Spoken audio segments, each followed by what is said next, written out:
Okay, we are from Vynet Limited.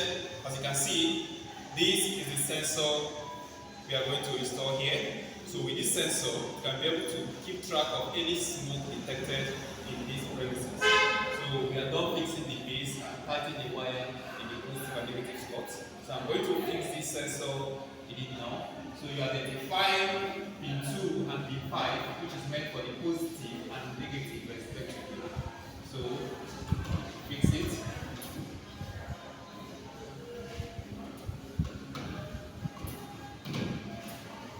Okay, so we are done. So after the installation and it's powered, you will see this red light blinking, showing that the system is powered. Now we have a little command. Vidura! So that's my guy. He go by NSC and then. Oh yeah, come go later.